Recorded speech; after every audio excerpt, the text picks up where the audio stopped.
It's time for everyone to meet our most hardcore hacker that we've had come through the Pied Hacker experience and also see like what in the world do people do in our program in the first place. He also I went on a journey to try to find the most hardcore person I could and give them an internship, and I found him. uh, you know, how about I just let this speak for itself?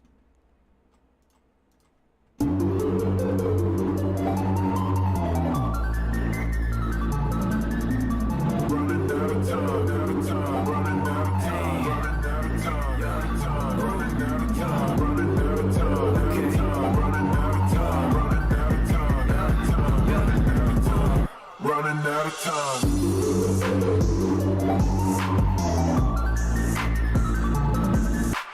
You can find me in the nightlife, under the club light, feeling alright. Yeah, so I'ma pop another pill. Outside in the hills, I ain't worried about nothing. I got time to kill. Running out of time, out of time, running out of time, running out of time, out of time, running out of time, running out of time, out of time, running out of time, running.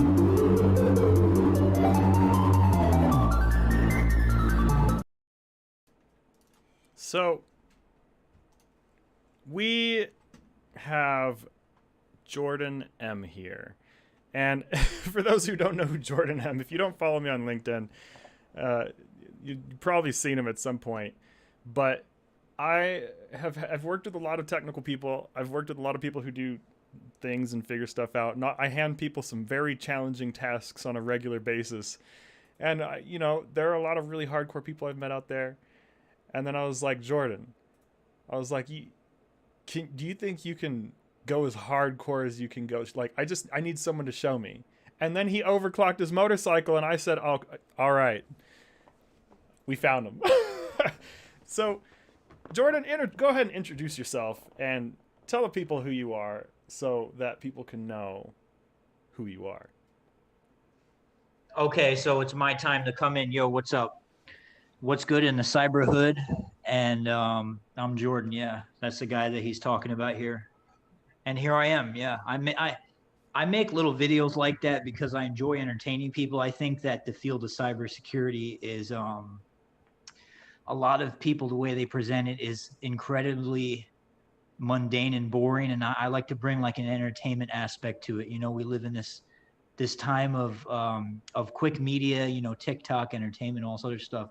And I quite often sit around and think to myself, why aren't we utilizing, creative avenues like this to motivate people to get involved in this industry and to share what I'm doing with people? And I'm even going to like model my portfolio and my resume off of Instagram, probably, which is what I'm working on now. I'm working on that website and stuff. So yeah, I'm real happy to be here and a part of what NATO has going on, and I've learned an incredible amount doing this P-Hacker program. I would actually say, hands down, bar none, there is no other program like this period out there, because all these other programs are just merely simulations. They're not good enough because they're not real. They're just not real. And this is the real deal. I'm actually really doing this. This isn't even like a learning program. This is a real thing. This is the real thing, and you're learning. And if you screw up, it doesn't matter, because the price of a Raspberry Pi, if you do break it, which is going to be very hard to do unless you're overclocking it, is like nothing. So, you can just have a free-for-all, do whatever you want. I'm about to load my Raspberry Pi up with viruses in that container soon. You know what that H-top you told me about, right? Oh, I'm working yeah. I'm working on getting some malware scripts that I found from the D-Web, and I'm going to, turn them into a text file, and then drop them in the container, and then turn it into executable and execute it and see what it does. If it destroys the container or the system, I could fire up a new one. If it leaks out and destroys the piece, I got another one. Exactly. Who cares? Yeah, it don't matter. Because it's the hardware that's oftentimes the most vulnerable anyways. So, and that's the whole point of why would you go buy a $2,000 thing to go learn malware on for the first time, and you just touch this thing? It's like, oh, I have this fancy $2,000 server. No, like get a Raspberry Pi or something that you can just basically throw at a wall. Well, speaking of that, that's another problem too that you solved. Um, and this is why I'm basically like in my job hunt right now. I'm not really job hunting, just kind of like casual about it. I'm more interested in learning and growing than I am finding a job right now. But the reason why I really liked working with NATO is because he provided the industry something needed that we just don't have. And what that is that we're in a quite precarious situation, quite an interesting time in technical education, to where colleges and universities pretty much have like a monopoly on tech education, and this is why it's not going further and it's not being innovated, and people are not actually leaving these institutions learning what they need because they just don't have the resources to provide you with the environment that you need to learn. And I mean, what college student is going to have $3,000 or $4,000 around to buy a bunch of Cisco enterprise level of equipment and then break it inside their house? Yep. It's not going to happen. It's not going to happen. It's not going to happen. So with this Raspberry Pi that you've created, this custom architecture for me, literally do whatever the hell I want on it. It has opened my, how should I say, my opportunity to learn to an entire new level that is not possible with college, that is not possible at a university, not possible at any boot camp or anything or anywhere else, not possible in a simulation. This is the best way, period. There is no other better way than this. My skills are going through the roof. I'm about to do the hardcore challenge soon, which is bringing us to a whole new level. People I'm excited are watching for me. that.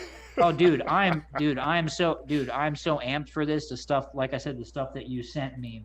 Watching you build's like a TV show. I'm like, what's he gonna build next? I'm like, oh. Yeah, right. That's how people feel. People are watching this and they're like, they're messaging me and they're like, Jordan, how do you do all this stuff? Like, teach me. And I'm like, I don't know, I don't know what to tell them, because this stuff, it's not really all that difficult to do what I've done. This is just a casual challenge.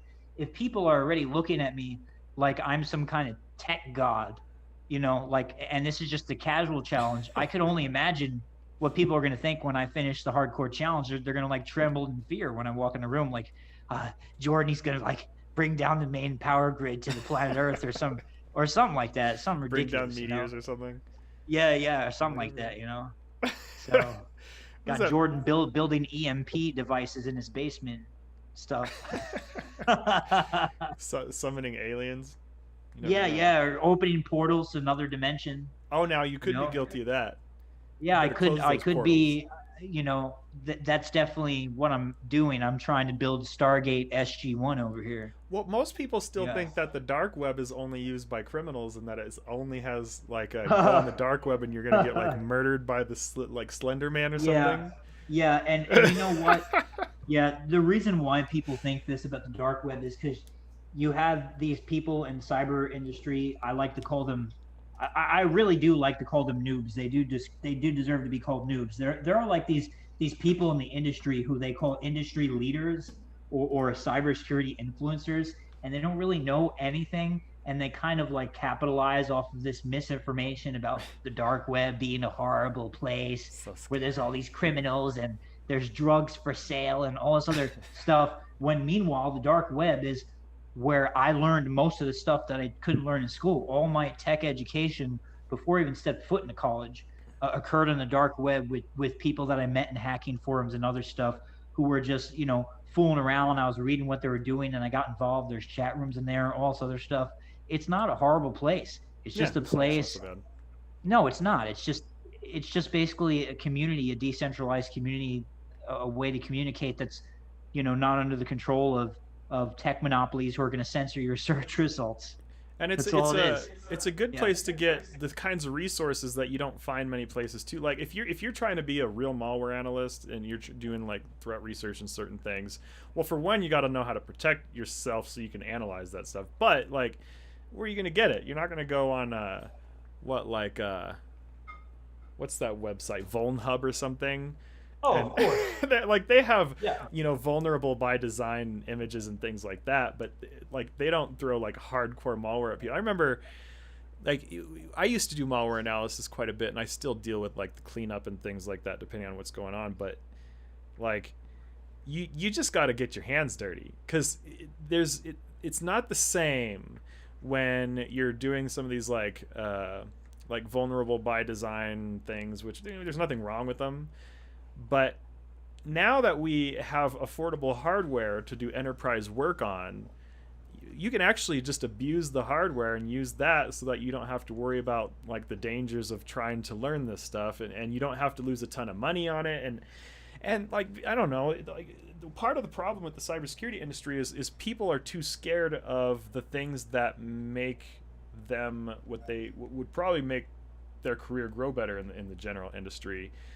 And then the other one is like, some people get too comfortable where they start making so much money that the people who could go out and innovate and things like that, they're like, oh, I don't know, if I quit, then I have to work really hard and I lose all my money. That's exactly what it is, man. You hit it on the head right on the nail in multiple angles there.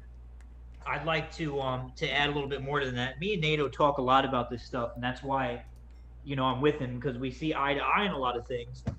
And he mentioned something very important there. People are afraid to do bad things, and the reason why they're so afraid to do like what you would claim to be bad things, but really aren't bad things. They're just things to learn, which are completely, for all intended purposes, just innocent for the sake of learning. I could give you a perfect example, like how, and I still do this. I'll go on dating websites and make fake profiles where I pretend to be women and like practice fishing people, right? And of course, I'm not actually like gaining anything from it or stealing anything from them. I'm just doing it for the sake of learning how to do it, and see how far I could go with tricking people into getting them to click on things and all this other stuff, and seeing what works as a fake and what doesn't. This is how I learned to do the things I did. And people are unwilling to do this, and they don't know how to, because there ain't no learning institution that's going to step into the realm of encouraging you to do this stuff. And then even people in the professional community, like when I admit that I'm doing this stuff on LinkedIn, they'll be like, oh, that's not very ethical that you're doing this. And I'm like, whatever, man. I don't want to hear about your ethics. Like, I'm trying to learn things here, and it's not like I'm committing criminal acts. I'm doing this for the sake of research, and you need to do this research if you're going to get good at this stuff. You need to create viruses. You need to do this phishing where you're pretending to be people and all this other stuff, which is why I know things other people don't, because they don't do this. They're afraid, People want to know how to fight criminals, but then they really don't, because then the minute they want to like get in the mind space and try to understand like how the things work, like how are you going to stop some of these huge detrimental situations that happen around the world on a constant basis if you can't even get in a mind space of being predictive toward you? Anyways, it's related to social engineering. You know how it goes. Of course, yeah. So social engineering. Talk about social engineering. I was talking about releasing the custom courses that I'm going to make, and one of them is how to hack dating websites.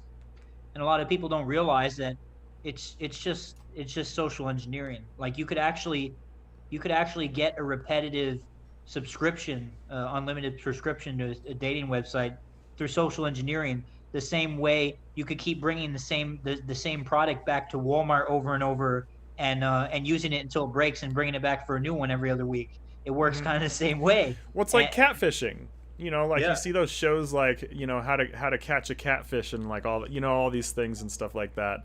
And like people don't realize like that's part of the profession too, because that's investigation related and stuff like that. And so if you're trying to like catfish folks, like you got to do things, and especially if you do. I shouldn't talk about undercover work a lot because that'll get me in trouble. But if anyone ever does any like undercover work, like you have to be able to do things to keep yourself alive, and like it's just undercover work. So maybe don't do undercover work if especially for like a military entity or a federal entity or a mercenary entity. Like don't do that work if like some of these things are gonna be too uncomfortable, because it does get intense and it does get uncomfortable and it does get dangerous depending on what you do. I started moving away from some of the more dangerous work I used to do some really dangerous work back in the day, and I was like, oh, that project sounds awful. I'm doing that one. Like, and Yeah, I sign me couldn't tell up, you man. why. I'm all down. I'm all down for anything. Like, yeah, I think another thing that makes me great at doing this, the task that you gave me, is because, I mean, generally, let's be honest, I'm not a person where their mind is kind of plugged in and chained to the rules of society. I don't limit myself by rules or ethics or whatever in that aspect as far as when it comes to me making choices. So since I'm extremely flexible, I'm able to learn in ways that other people aren't, because I'm able to go down roads that people are not willing to go down because whatever rule that they have that their mind is obsessed with, or whatever. Yeah, With that being said, I'm open up to any kind of, job, however dangerous or, whatever it may entail. I could imagine. reminds me of some of my poor life. No, actually, some of those gigs were fun. I'm not gonna lie. Hey, man, I'm Like I'm manhunts are kind of yeah, fun. dude, manhunting. That's actually one of my top skills, Manhunts and are fun. Now, they yeah, are they are yeah. they are fun, and I, I'm not shy to admit that I spent a great deal of my time in my early self-taught tech education just stalking people online to see how much I could learn about them, you know Hmm. and it's not hard to find out where people are, who they are, all up into the point of where you have their birth certificate in your hand. It's it's It's really, amazing. Yeah, it's amazing yeah, how little security awareness like people have too, which is yes, yeah, I think people think that like hackers, like the hackers who do the most damage are usually the least technical hackers on the planet, and then every now and yes, then there's an ultra technical one, but the ultra technical ones, like the sheer amount of time investment that goes into deploying some of these like things that you could do, you have to be getting something tremendous out of it. But really, the one like phishing, like the world's worst hackers are people who send phishing emails, and exactly. they don't know how anything else works, but they go on the deep web, grab some malware, or maybe they find someone who can make some malware for them, and then they make these little phishing emails. They have no idea how it works. They have no idea what it's even going to do. Half of them don't even know how to cover their own tracks or protect themselves, and then they're Yeah. just like bloop. And then like when, especially when you're on the side of like like a search force of people who do that stuff, like people don't realize how like you try to go and do certain things, like someone can come after you if you're doing the wrong things to the wrong, Oh, of like don't course. do Yeah. that. No, no, no. Another field that is very neglected in cybersecurity education, which I think is almost done on purpose to deter people from doing bad things who learn in the field, is anti-forensics. Anti-forensics is one of my favorite fields, and I spent a lot of time studying it. It's very, very, very, very, very, very important to know how to hide yourself online, and hide any action that you're doing, and hide your digital footprint, and whatever that it may be. It's the crust Um, of a pen tester too. it is. If you're a pen tester and you don't know anti-forensics, Yeah. I would argue that your forensics is useless, because you Yep. don't know you don't know how to break forensics. So, it's each side is an opposite in itself. Yeah, yeah. Like I said, how are you gonna, if you're gonna come into an organization I'm part of and say you're gonna protect people from phishing, and you don't know how to fish people? I can't believe you. Yeah, I can't trust you to protect us, and that's it. It's funny because like if people don't know how to fish, they can fish people at their own company and use it as a lesson, which is what they should be doing. But instead, they like come up with all these rules, and then instead of actually just like fishing their own employees, fish your employees. That's what you should be doing. Fish your staff, fish your employees, and then have a conversation with them after you hack your own staff and be like, "Look, this is why we have jobs, so that we can keep you from basically putting us out of business, so that you lose your job too, because it'll be bad for you and be bad for us." And if you put me in an organization and tell me that, I'm going to go wild. Lately I've been contemplating some of these cybersecurity companies around here. They there's some companies here over in the area that I live that are like really, just really have huge egos about how they can't be fished, and how they're really good at social engineering, and I can't help but think how funny it would be if I like socially engineered one of their CEOs and they're like, look what I did, haha, or like I got inside their building to the top floor and just like sat down at the CEO's desk and was like, hey, how you doing? They thought I was a janitor or something like that, you know? Modern physical security is terrible. It's it's terrible. it's horrible. It's It's horrible. depressingly bad. It's horrible. The first part of my cybersecurity career path, my education, you know, during my first college degree when I thought I was going to, you know, become a philosophy professor, I was doing physical security work. I did everything from you know, aiding in anti anti-fraud insurance investigations to shoplifting and all this other stuff and physical security and stuff like that. And physical security, the industry is just horrible. There's a lot of people in there who don't know what they're doing, Yeah. or they don't care. I remember one guy I was I could see working. that. One guy when I was working with me and him. I was working at Walmart a while back. You see my profile did Walmart. I worked at Walmart doing anti-shoplifting before I worked in the computer department there. And the reason why I was so good at it is because I used to shoplift. I was that teenager walking around with all his friends stealing stuff from the store, you know. So I knew how it was done, and I was damn good at it. And the reason why I was so good at catching people is because I used to do it. Honestly, You know, like teen fumbles and things that you did when you're like, sometimes those are the best, like the best business lessons. Well, Yes. and like now, if people didn't do anything in their teens, they would probably disagree because that's not part of their world experience. But Yeah. that might not be true. It might be true, but I believe it because Well, I got yeah. I got in a lot of trouble for a lot of things when I like before the age of 18. I don't know. It's, you know, but you learn if you Yeah, me too. if you don't Yeah, end me- up me- getting in a bad situation. Yeah, and most of the bad things I did when I was a kid, I got away with it 100% because we were meticulously calculating about the stuff we're doing, and these are the kind of people that excel in this field. People, you know, who have done things and think about doing things, who think outside the box, and I think a lot of people, they're just not like me in that aspect, and you can't teach them to be like that, you know. So Yeah, there's not a lot of delinquents, How would I juvenile define it? delinquents. we could define it as even as like neurodiversity is just like thinking differently. Yeah. It's like it's neurodiversity is almost just like frowned upon heavily in a lot of situations and companies Oh, and scenarios. of course. They're like, oh, of you don't course. think like us, you're dangerous automatically.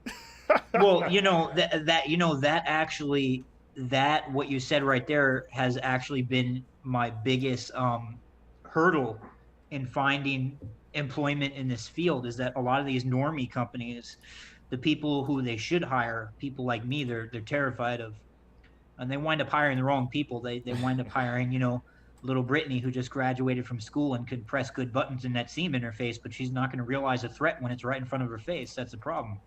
And that's a mistake they keep making. So hopefully that will change, but that's why, you know, when I'm targeting organizations to work for, I look for people like you who are innovators and already know tech talent when they see it. And I think that when people are looking for employment, they should be looking for people like you, not Yeah, when looking people at big corporations. when people want to hire someone like you, they look for skills. I mean, that's why we wanted to work. I was like, I need someone who's got skills. And like, I'll put it this way, like, so I'm a business owner. Like, it's pretty obvious at this point. I think people know I'm a business owner. So it's like, the thing about being a business owner is if you even just giving people things. How do I put this?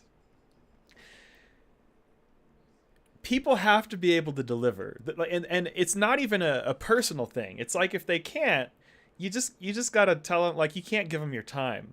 If I need someone to be able to give me feedback on a program, and I give them this program for free that we've put all this time and effort and all these things into, or if we like come up with other things, or who knows, if they don't actually deliver the things that I need them to deliver, it puts my survival in a bad situation where then I have to figure out how I'm going to pay the bills for the month, how I'm going to pay for the other people who work for the company who I got to make sure that they have the things they need, how, you know, and then it becomes a detrimental situation. And so when you're running a business, straight up, I mean, just skills matter. I used to try to say this nicely to people. There's no nice way to say skills matter. I don't know what else to say.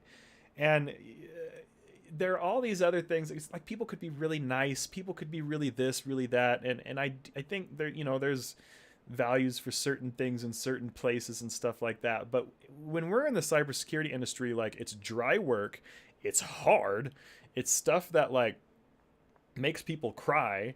Half the time you have to deal with death or bankruptcies of people going out of business, or your own job being out of jeopardy because they blame the breach on you. Or, I mean, I could go down this long, stupid laundry list. Or something happened and then the company decides that they're going to use you as a legal scapegoat so that you are now getting sued because of something that you didn't do that your company did, and they decided that they're going to just throw you under the bus over it because to kind of use you as a breaker. You know, I thought about that scenario, and that's hard. That's horrifying. But I mean, I'm no stranger to that, because when I did work in the physical security industry, we had to think about that all the time. Just, you know, covering our asses and stuff. You have to I guess be on your toes if you're in these corporations, because maybe they would, their insurance and them would rather blame it on you because you're the guy that's supposed to stop everything, right? And I could imagine being in this precarious situation where somebody gets hacked and they got hacked because we were under budget and I did the best I can, and it was their fault, and they wind up looking at me because they don't understand my skills, and maybe these companies see cybersecurity people as like gods that could just stop everything, which is not. I mean, we could stop as much as the tools that we're given to deal with, right? And another thing is that I could imagine being in a corporation that large, you're probably not going to have a lot of leeway and not a lot of power you need to control things as much as you need to call the shots and keep these people safe. It doesn't really help to ask people for permission when you're trying to protect them. It has to be done in real time, right? So I can only imagine why most of the innovative, most talented people in cybersecurity, I'm finding that often, more often than not, they screwed off and created their own startup like you did, because you just got tired of the madness. You get tired of it. And as you become higher in demand too, like in a lot of ways, it becomes a high risk career if you don't. Well, I mean, if you find some people who you want to work with, who everyone agrees on the same things, but the minute you work with certain entities, like some companies really do, like they're like, oh, sweet, we got this person, and if something bad happens, then we'll just blame them. Done. And like that culture is, I don't even think that some people necessarily think that they are going to do it. It's not something that they necessarily plan. What I've run into is when those scenarios happen, it's usually like when a business owner or executive feels like they're in between a rock and a hard place. And think about this is like, you know, me as a business owner, if something jeopardizes my business, you know, I'll switch from being Mr. Nice, being your friend, to like, we can go to war if that's what this requires. And, you know, even the nicest business people, like if they've gotten their business to a certain point, and something makes them feel like they're in between a rock and a hard place, and then you are this like gate to freedom away from that position that they're feeling, where they're like, oh, I'll just, you know, it's just one employee out of 1,000 or 100,000, like whatever, you know what I mean? And then it becomes easy for people to be human, really. So really, sometimes the biggest insider threat is the person running the company. and that's a thing too. Yeah, that's a horrible situation to deal with. I wouldn't want to deal with that. Honestly, all the truth bombs and everything else that I'm hearing from people like you who have been involved in this long enough, it makes me not even want to deal with it, which is why I'm at a level now where I'm just going to say, you know, I'm going to keep learning, growing, building my skills, because I'm excelling at such a rate, kind of finish building the foundation of my little business, and just wait for more talented people like you to say, hey, come on board with us. And those are the people I'll work for. But, you know, applying to these corporations with cold resumes and all this other stuff, is not really the way to go. And then the stuff that you're telling me that you dealt with is not very exciting. Yeah, That's horrible. I don't think I'm going to be rewarded for my talent as much as I would like to be.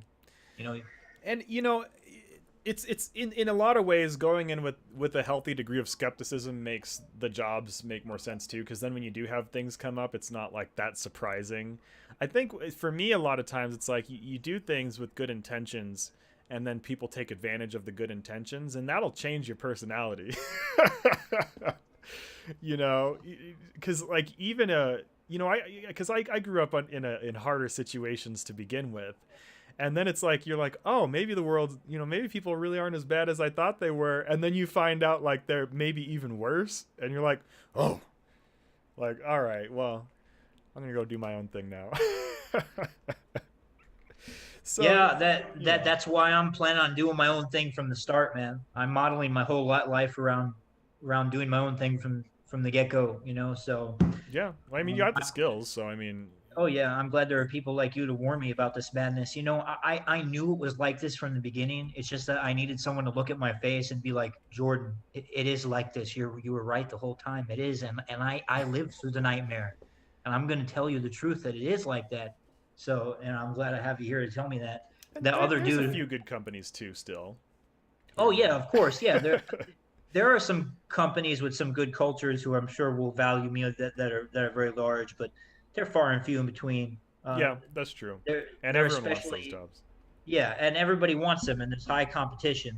So, and then when it comes down to it, like I said, HR is going to be looking at my resume, and HR is usually like some girl that they just took out of college, who they put there that doesn't have any tech skills, and she's just like basically looking to hire tech people blind because she doesn't know anything about tech. They usually throw them to the sharks too. They're like, hey, by the way, we're going to hire you, and then we're going to ask you to hire people with this skill bar that you know nothing about. We're not going to teach you the jargon. We're not going to teach you like what any of it means. We're not even going to try to teach you what we need or what's valuable. We just want to be out of sight, out of mind, because it's too much of a burden on us to have to be involved. That's what they do. So a lot of these companies, they're like, it's too much of a burden on us to be involved, and so we're going to push it off. And then they don't realize that it becomes their problem when they don't want to be involved. So it's going to be a problem for someone at some point. Depending on how people manage it. It is a problem when you hire hordes of people in your organization because they looked and felt vanilla to you. Just a bunch of normal, everyday, average Jills and Joes, and that's who they hire. They're not really looking for people out of the ordinary or people with these critically based mindsets that are going to be good at identifying these threats. They're just looking. Their bar of who they're going to hire is who looks better in this suit or who has the highest degree, which doesn't necessarily mean anything. Like I said, my college education wasn't it didn't give me this. I mean, it gave me good skills, but nowhere near the amount of skills that I've been given with this opportunity with you. Nowhere near. It's like if you don't teach a kid how to tie their shoes, by the time they're 12, they'll have trouble tying their shoes for the rest of their life if they don't learn before then. That's it. That's all it is. And with your program, not only do you learn how to tie shoes, if you didn't know how, you'll learn how to tie up every knot that's on your ripped and torn up clothing from all the bullshit you dealt with. That's why I like DIY, because this is a thing that I've built so much automation, and I've had people ask me like, oh, how do you do automation so well? How do you do automation? So I start with the simplest things, and I always start with the smallest thing always, and then I always make the smallest increments and updates, because when you try to take on too much, you'll like end up missing things too, and then you end up creating something that starts falling apart later because you didn't have the right knowledge yet. And because there's too many unknown factors that you're trying to predict. Yeah, you haven't had the information to fulfill yet. Okay, I see. Like a lot of people, they want to go straight into being like the most hardcore period, and then skip the foundational work. And I've noticed that people despise the foundational work. I've spent years, and I found if I market more hardcore things, it sells, but then I get more like refunds and unhappy people and things like that. But if I sell like pure fundamentals, the success rate is significantly higher in all regards because fundamentals win everything. But then no one wants to buy it in the first place. But the few who do get tons of benefit and are really happy about it. So I've been trying to find a sweet spot between the little incremental foundational bits and then giving people an opportunity to go overly insane for like well beyond their limits if that's what they really want to do. But I do find that if I see someone who really doesn't have any skills yet, and they try to go straight into trying to be hardcore, oftentimes they'll give up and never try again.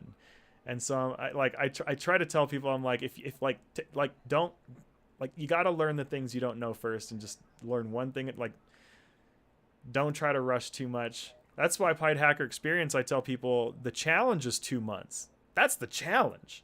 People complete it in like 3, 4, 5 months at this rate. But like for the ones who complete it in 2 months, like I say that you do that in 2 months, you can do any job, because it's a DevSecOps job where, oh, you want to build your own firewall? Because you built your own firewall, you probably know more about firewalls than almost anyone now, because all firewalls work the same way. A firewall works like a firewall. Or like right now I turned one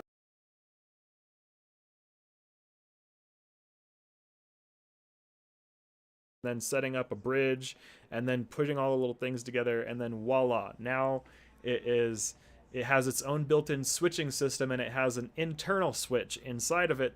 And so it's like, you better believe I know how switches work, because I built a switch. And so that's why I'm like, well, why don't I teach people how to build the thing? And then if people build the thing, they'll know how it works better than the other people who they compete against, because that's just the nature of the beast if you're the one who built that at some point. I've yet to see that not be true.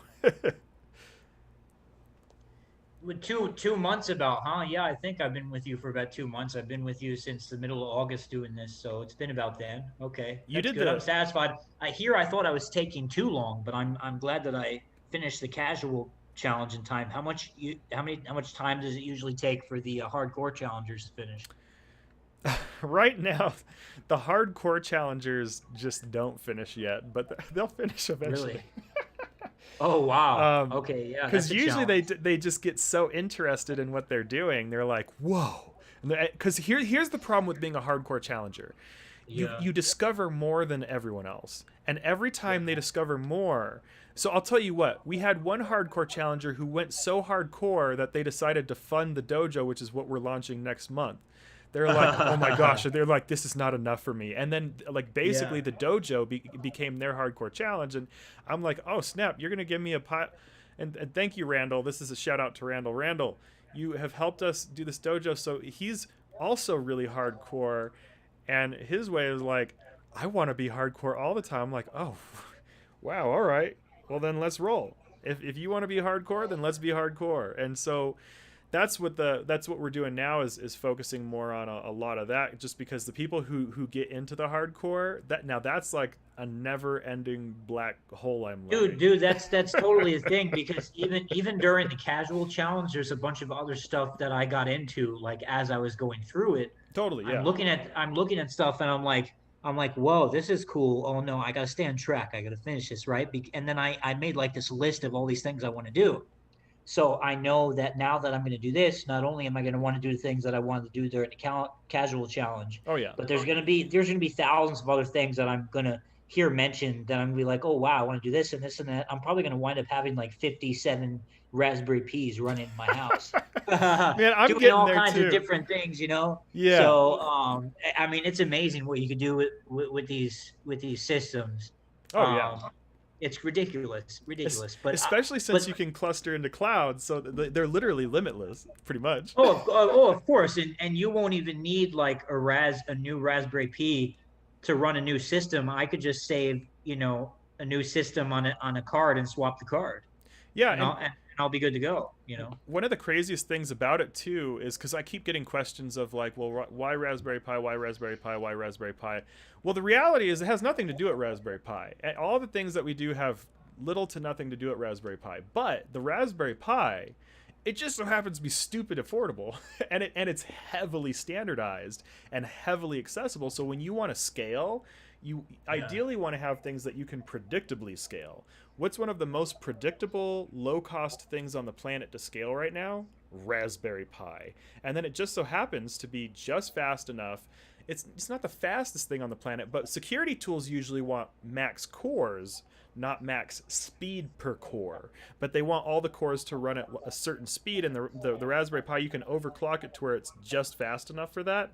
And so you give it an overclock, give it a nice 25% boost at least, and then once it's boosted, then like you can just keep adding more cores, and you can literally run any type of security technology out there. And AI also benefits from more cores, not max speed for cores. And then when you need speed, you can literally just get like one server with really fast cores and then hybrid cluster that into your low speed things and get the best of both worlds, where you have high-powered tools over here and high-powered applications, which most of your applications don't care about the speed of the cores. And then over here, you have, you know, like your farm of pies that just let you scale infinitely. A pie farm. I love it. It reminds me of that game Harvest Moon, except I'm farming Raspberry Pis instead. You can build whatever you want on them.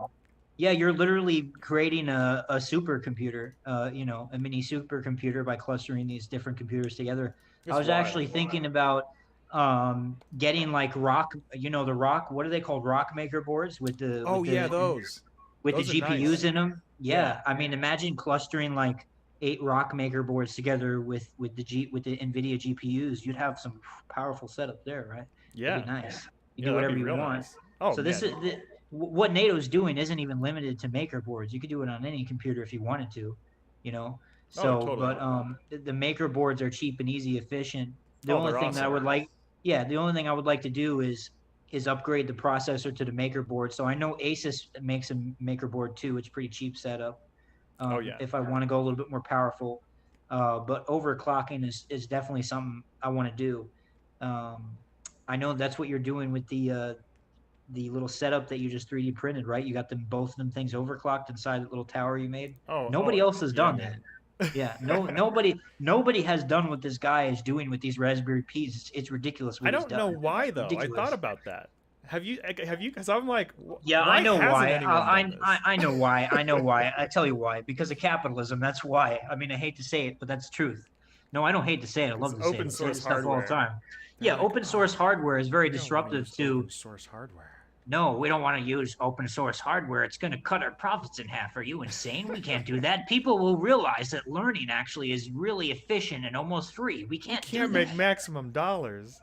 No, we can't. We can't. We you know, yeah, we have to trick these people into thinking they have to, you know, go to a university for 20 years to learn what I did in 2 months. We have to. Oh yeah. We have to make them pay $80,000 for them student loans too, you know. You make a good point. Yeah, because a lot of people value the rite of passage more than the actual skills. They do. They do. They do, and that's why these companies are getting hacked, because they're hiring shitty talent. They're hiring people with pieces of paper that society socially adheres to in this agreement that, you know, that they have skills, but in the tech field, the reality is that your piece of paper doesn't mean you have skills. It doesn't mean crap. It's skills unfortunately true. Skills mean that you have skills, and that's why I've built that's why I'm building a cyber platform for myself that's based off of like, I don't even highlight the certifications I have. I highlight what I'm doing. I say, look at what I'm doing. Look at me. Look at me. You actually do things. Yes, I actually do things, and I show people it, and I make it look good. And that's what's more. It's way more important for you to show people what you're doing than it is to say, oh, look, I have the security cert. Like I got the security cert the other day. I looked at it in my hand and I go, this really doesn't mean anything, man. That test was so easy, unbelievably easy. I was surprised. I was so nervous over it. I studied for like 9 months. I thought it was going to be so hardcore. And the questions on there were like baby questions, questions that I think that if you didn't know, you don't have common sense. That's how easy it was. No lie. Yeah, like honestly, like what you're saying is the same thing I do, because like even just like what I have on the screen, to me this is my certification. I'm not even a marketer. I'm just like, yeah, I made this thing. This is what I made, and then I just keep teaching folks stuff and making things. I mean that's all I do, and so then you just let the skills sell themselves. So it's like people want to know how to do all this stuff, and they want to know how to supercompute. Do you want to know how to supercompute? Well, you can do it at home. Do you want to know how to do like extreme overclocking where you have, you know, hardware hacking? Do you want to learn it? Well, if you want to learn it, well, then you just better start doing it, because if you start, give it a few months. Like, when did I start working on Olympiad? I think I started working on it officially, like the things that turned into it in November. And you just don't stop. You just keep going, and you just keep making more stuff, and then you iterate on it, and then you iterate on it again, and then you just keep iterating on it. And it might be slow, it might be boring sometimes. Your team, this is what I always get. They're like, well, but there's nothing happening. Nothing's happened for months. I'm like, oh, trust me, stuff's happening, but we got to build. And they're like, okay, well, we'll trust you. And it's like, okay, well, we build. And then it's like, right at the last minute, you get the stuff out right before you run out of all your budget, and everyone's like, we're going to go out of business. And you're just like, no, we're not going to go out of business. Keep building. And that's basically how we roll. We're like, we're not going out of business. Keep building. And then you just keep building. And then it works. I just don't know what else to tell people other than keep building. It just works. It does. It does, and that's the attitude I have. It's like I'm not even stressing myself out, going crazy, pushing out resumes everywhere like, you know, I'm trying to win the lottery. I'm just building, I'm growing, and I'm focusing on that. And that's what I need to focus on. And I honestly think that going to school now is almost like, gee, it's such an incredibly waste of time that I need this piece of paper that people socially adhere to as some kind of form of proto authority that isn't even real. It's quite a shame because it wastes so much time. If I could spend full time just sitting down and doing what I'm doing now, rather than wasting my time with, you know, getting this paper degree finished, my skills would be through God level already. I'm telling you. Oh, so this is what people need to do, and I implore people to sign up for this. If you sign up for this, you won't regret it. You're going to be intimidated like crazy. It's a lot of you. Oh yeah, a lot of you out there who have never done or touched anything like this, you're going to be intimidated and you're going to want to cry. But if you just take your time and just go through it, you'll take the baby steps and you'll get it done, and you'll be real proud of yourself, and your level of confidence, like, you'll see it in your face. You know, when someone asks you, can you do this? You could look at them and say, yeah, I can. I could do whatever you want. That's what this true. Program, it's true. It's and true. it feels good. It feels great for me to tell people, you know, like, can you do this, Jordan? Yeah, I could do whatever you want. Anything. It don't matter what it is. And I know inside my head, I'm like, some of this stuff I never heard of, but it don't matter. I could learn it when I work for them. Like, hey, you hire me, I don't know how to do something. So what? I'll learn how to do it when I get there. And I'm fully capable of that. Not a big deal. Oh, completely. And it's never a big deal. It's never a big deal. I was thinking, like, even preparing for all the stuff to have things together for just like keeping things going. It's like I had to do something like a workshop, or like at some point I got to show off what we've been doing and all that stuff and show off the flex of it. And the workshop today, it's like I spent all week basically just bashing my face against a wall, getting highly anxious, wondering why I'm doing this, wondering why I even run a business sometimes, wondering why I even decided to get into like local cloud development that deploys into massive sky cloud, and locking myself into this dojo idea. And then last night, I guess this morning, it was 6 a.m. I still hadn't slept, and I was like, I'm just going to take like a nap. So I slept for like an hour and a half, got up, and then just had to keep building. And then the workshop part came up, and literally in 4 hours I taught people how to build an entire cloud inside a Docker on whatever hardware appliance you want, including just on a Raspberry Pi if that's what you want. And then how to host basically like your own little hacking simulations with folks, so that you and build your own cloud hacking toolbox, all in 4 hours. So like, to me, just doing that, the aftermath feels better than all the nonsense I have to go through to get there. Because was it a fun? No, this was like one of the most stressful weeks I've done in a long time. I was like, I don't like this. I don't want to do this. And I was like, I'm not doing this workshop anymore. I was like, I'm canceling this whole thing. And then I'm like, no, I'm not going to cancel it. So I just kept building. And then the time came. And then here it is. And here's like the diagram of the architecture. You know, I set up these pies right here, where I got like my development cluster of 3 systems, got a Kubernetes broker going on. I have my dual Pi cluster that I'm building into like ultimately that's going to be an 8 Pi cluster that's going to scale out into. And then I even built a little satellite system. Like, this is crazy, man. Like, the sheer amount of time investment that went into making this, like, I don't even know why I'm awake right now. I shouldn't be.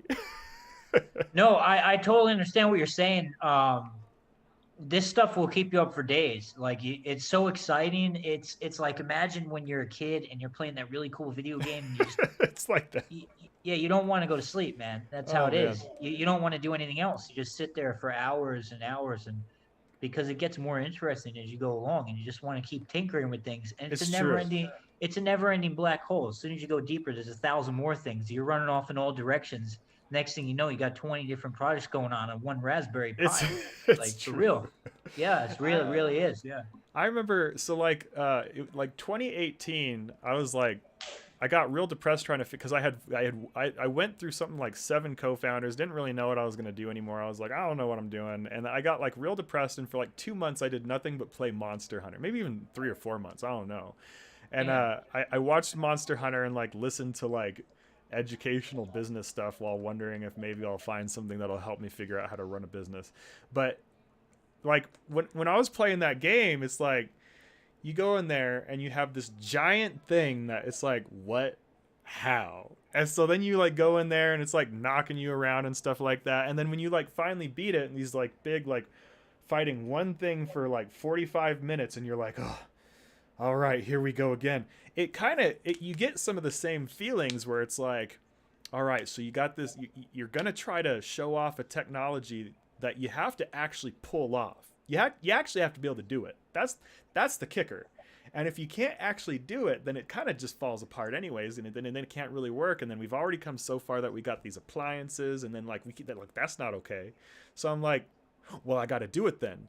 And so like diving deep into that, and then you finally get to the point where you're like, oh, here it is. It's up and running. It's alive. Like, look at it. Like, I can develop on it. Like, ooh, I can deploy into the cloud. Like, oh, I like limitless scaling. I can scale up to like 5,000 nodes per cluster, and you can have up to 5,000 clusters of 5,000. What? Now, of course, I don't even have anywhere near the resources to build something like that. But just the sheer endless amount of like hybrid cloud flexibility, just it blows my mind, and it does kind of suck me in, which is why now I'm like, I kind of do like cloud hacking and DevSecOps cloud hacking, and like getting a lot more into that bits.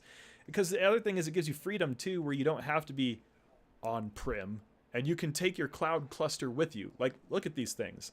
Like, literally, like where's some of the other images I got? Because let's see, where is...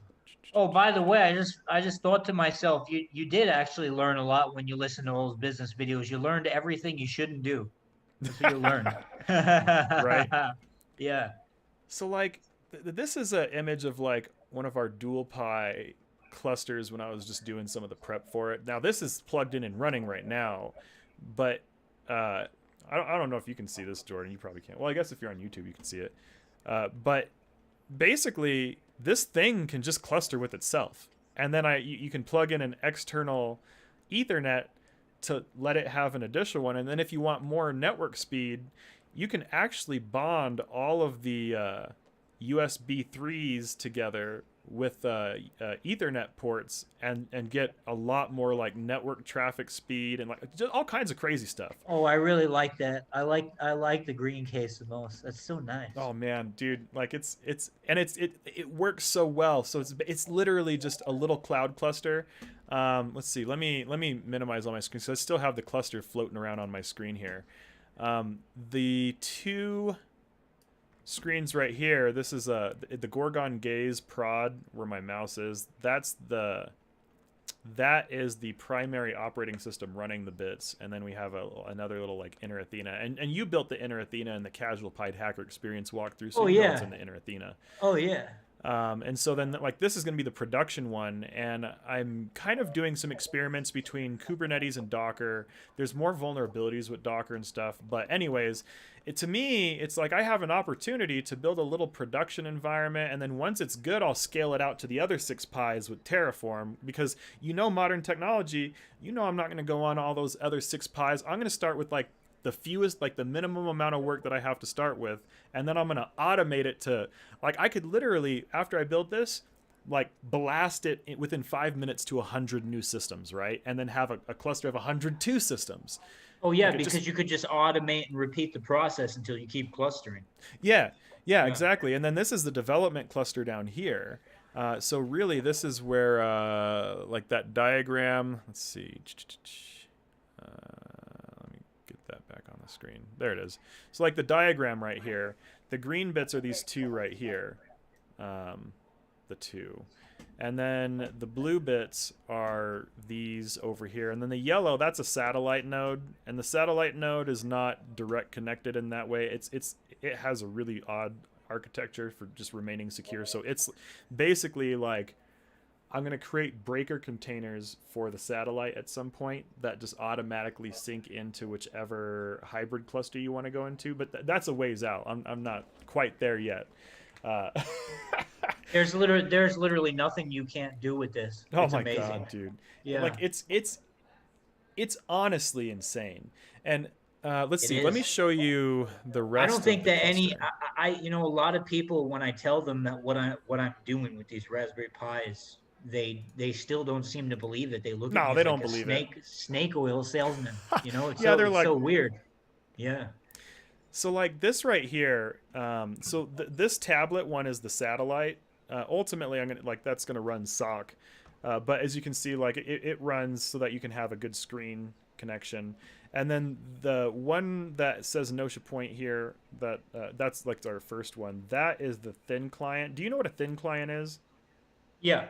Of course. Man, Yeah. the future of thin clients blows my mind, because Oh, it imagine- does. Yeah. I mean, with cloud computing, you're going to be dealing with a lot of thin clients, and having man. a thin client is definitely desirable. Man, Yeah, seriously, because I would rather have, a really nice setup with a thin client interfaced out to what the serious hardware is that's using, and this is definitely a good man. way to create a solid thin client.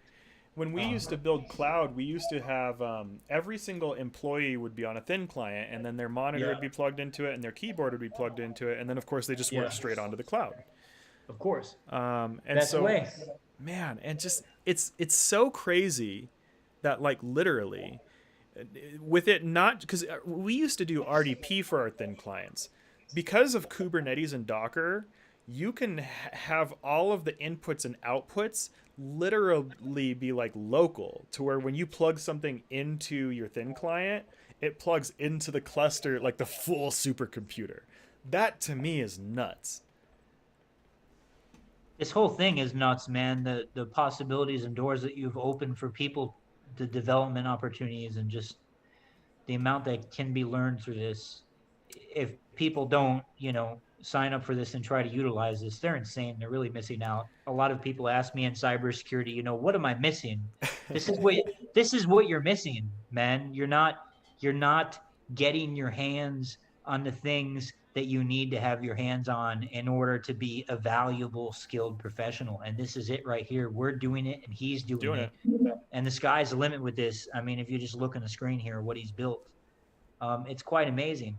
And it just keeps going. I mean, he has so many different kinds of things running on these thin client systems. And what's that right there with the big fans? How many P's are in that thing? About 8, maybe. So this is the one that I'm going to expand the green one into. So the green one, as Okay. soon as I have these two nodes like solid and running well, this Yeah. hybrid cloud is going to expand into the big one here with 6. So this has another 6. So it'll be an Nice. 8 pi cloud. And then this one right here, that the little black thing that's hanging out on the side with the big fan, that's a Kubernetes broker. And so what that's going to be designed to do is it's going to basically only be designed to run flavors of Kubernetes, and then it's going to be the broker. So like there's things like Azure Arc, so that's where like GitOps would occur, and you make sure all those assets live on the Cerberus node, which is like just that one standalone. And so then that's where it's like, okay, so this ties every single Kubernetes, whether it's cloud, some other hybrid cluster of who knows what, and your Pi Dev Center. And so then you have this Kubernetes broker, and then it basically is the joining point to make sure that all of those cloud clusters can manage together and run as one. So that's what that's about. Yeah, that's a nice setup you got there. It's That's a lot of cool. ridiculous. Yeah, that's hardcore shit right there, though, man. That's nice. I'm so excited about all of Yeah. it. No, I am too. I can't wait to get into the next level, which is the stuff that you're doing here. I'm excited to get my hands on it. It's so insane. And you know, and the thing I like about Pied Hacker too is it's like people don't have to feel like they like some programs. I'll put it this way. One thing I really never was the biggest fan of in the cybersecurity industry in general was like in the cybersecurity industry, I mean, there's this like hush culture. You know, it is what it is, I guess. But what comes with that hush culture is like, let's say that you learn something, or let's say that Yeah. you go and take a class. Forbid you go and try to teach people what you learned in that class, or forbid you take what you learned in that class and try to build a product with some of the things you do, because all of a sudden that literally might mean a lawsuit. And I'm like, what? And that's why I'm like, some of this stuff is nuts. Some of these Yeah, people are crazy. that's crazy. Another thing that has to do with it is a lot of these people's ego. They don't want to share what they learned because they like the finesse of sitting on the crowd and being like, look at me and how great I am. And, I've had a lot of that kind of attitude when entering this industry. There's a lot of people who just don't want to give up what they know because they're afraid that if they give it up, that they're going to be considered less valuable or whatever, Yeah, people are. It's such a strange thing. People are so scared to just like openly and freely share knowledge, which to me doesn't make much sense because it holds the entire community and society back. Of course. And it's like, Yeah. it doesn't even help anyone. And one thing that I think people think like there's not enough knowledge to go. But the problem with hoarding knowledge is it prevents whoever's the knowledge hoarder from going and expanding their knowledge because they're putting so much effort into hoarding that they like let it go and go move on to the next thing. Think about Well, how much more hoarding. valuable that is. I mean, again, we live in a very hierarchical society based on power structures. So it would only make sense for people to hoard knowledge because knowledge is power. Yeah, And is. historically, knowledge has been, most of the time hoarded and monopolized to a group or a few individuals for them to maintain their power. And here in the Naudia Point, little community that we have, people aren't interested in maintaining power. They're interested in the collective achievements that they are all simultaneously achieving, working on hundreds of separate projects all at the same time, like this project that you see NATO working on here. And on top of what he's doing, what I'm doing, there's an entire community, an army of people that he has who have taken the Pied Hacker Challenge, who went in all separate directions that are developing different things Going on their all own over. that we may not even had our noses in yet. It's amazing, Yeah, very diverse community. That's one of the big ones is like the folks coming through the program and whatnot, and folks who I've taught, like they're out doing some crazy stuff that like I don't even know what half of them are doing, but it's something crazy that I've never heard of. I'm like, whoa, what's that? And then they're like, tell me about this other thing. I'm like, whoa, what's that? And in some ways, after I've taught someone, I give it about a year, and then they'll be teaching me, and I'm just like, Of course. oh, I see. And then I learn more too. So it's like I give them all this stuff, then they teach me all this stuff, and then I learn more stuff, and then all together we just learn all this stuff, and then we just end up being this community of people who just knows more than most communities, because it's a community of those who share knowledge.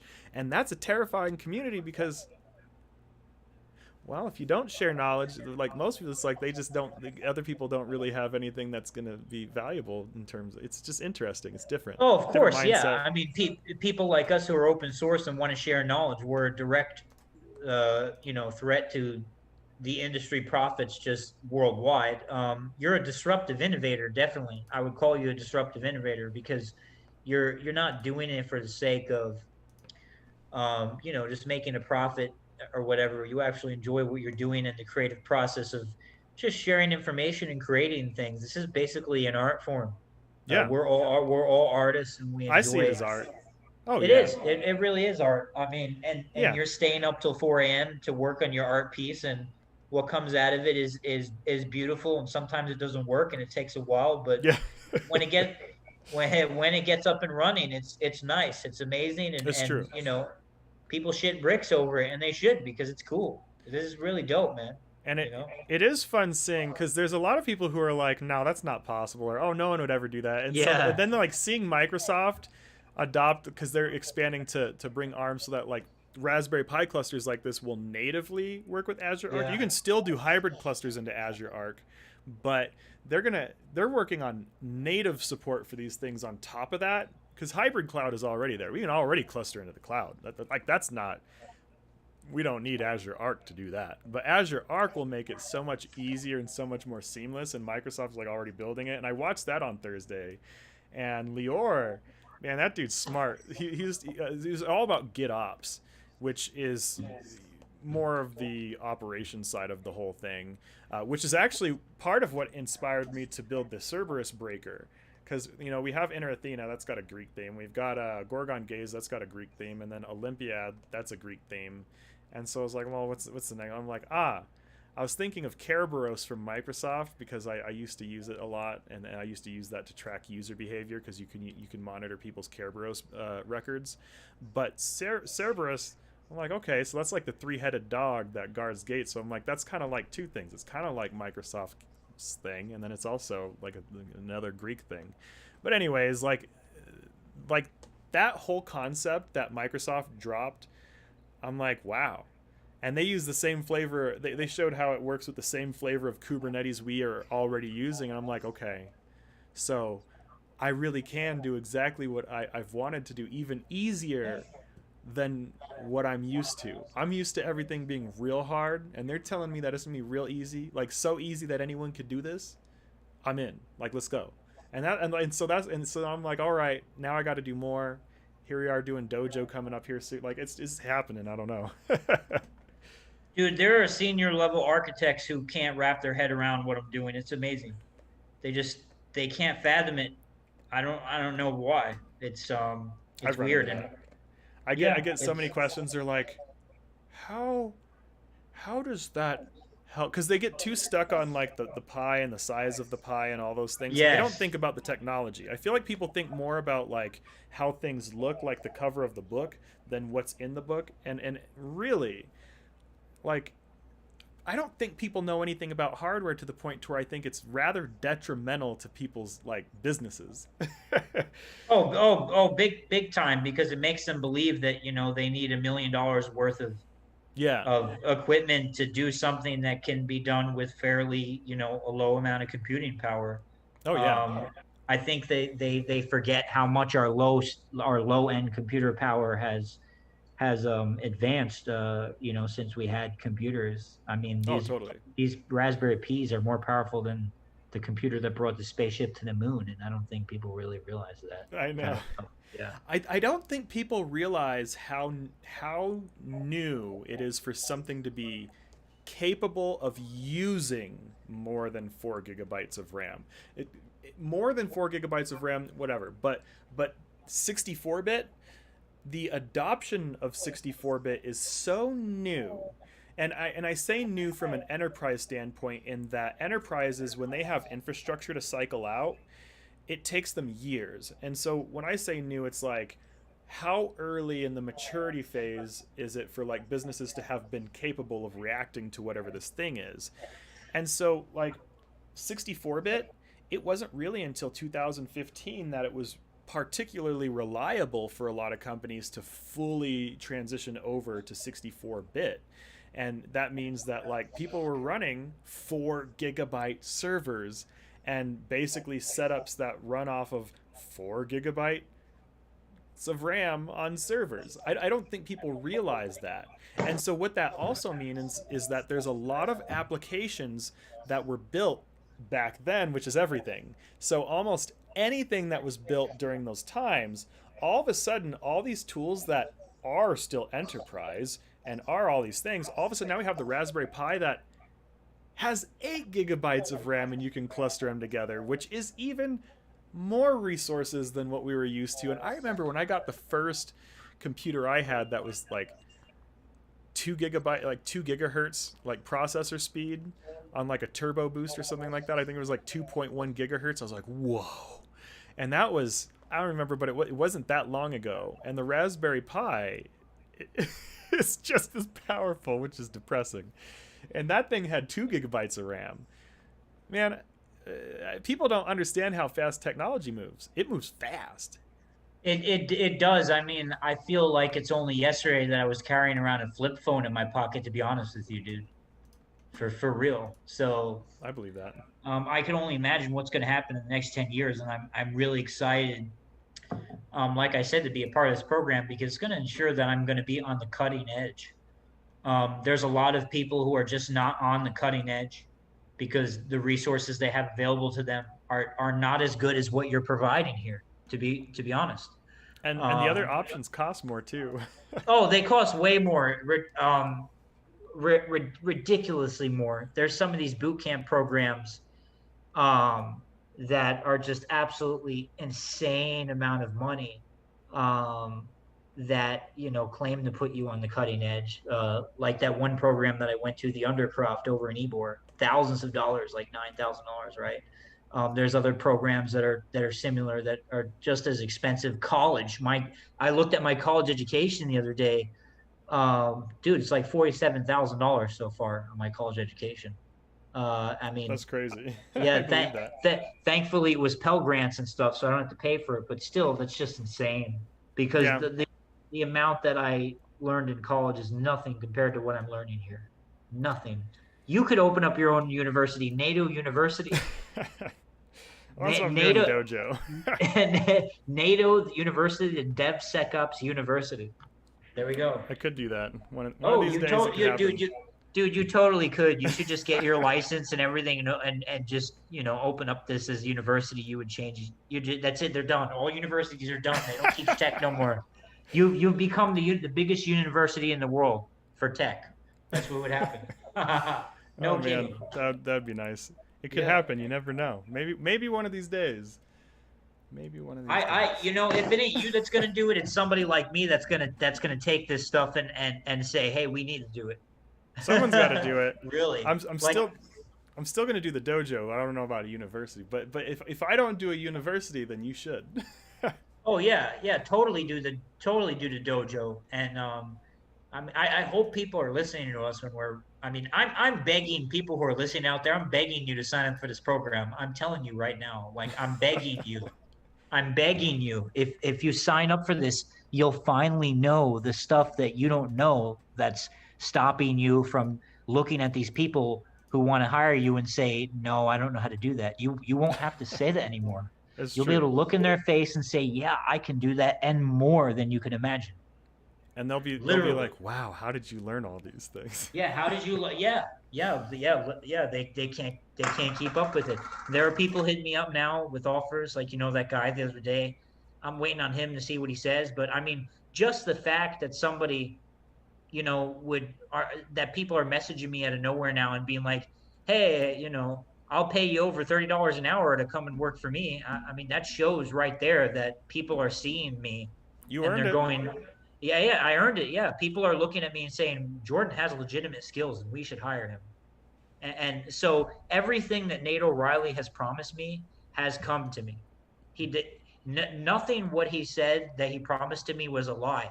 I know to a lot of you, who listen to him, you're going to think, oh, this is just another BS program or whatever. It's not. It's really not. And if you look at my LinkedIn profile, you'll see that it's not, because I show everything that I'm doing.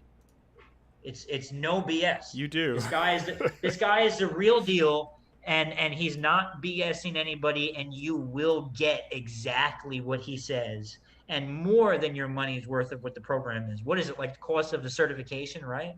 Yeah, it Pretty costs much. about as much as getting like your standard certification on a self study. So like if you wanted to get like a Security Plus and not do pure like free stuff. If you were to go and pay Yeah. for like a little boot camp and do those things, you get a little Security Plus certification.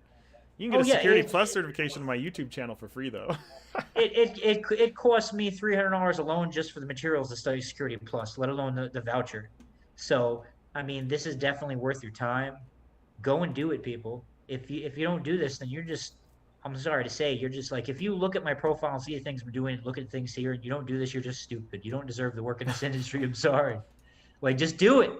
Do it. You can. We believe in you. I'm We believe in excited to our see who hackers. comes on next too. But yeah, so Oh yeah. well, I appreciate you coming on, man. And it's Yeah, man. it's been a long journey, but it's been fun watching you. And I know you're not done yet. So we have more hardcore stuff and more like Jordan's not done yet. He's still building. So for anyone who wants Yes. to watch what he's building, check out LinkedIn. He posts what he's building on a regular basis. Yes. And if you find that you like following Jordan, then you also see all of the hardcore stuff that he builds. And you'll also get to go along for some of his motorcycle rides with him online. Oh hell yeah. All right. So All right. Let me get back to building, man. I'll catch you later while you finish talking to the P Hacker Warriors. All right. sounds good, man. I'll catch you All right. soon enough. All right, take care. Thank right. you.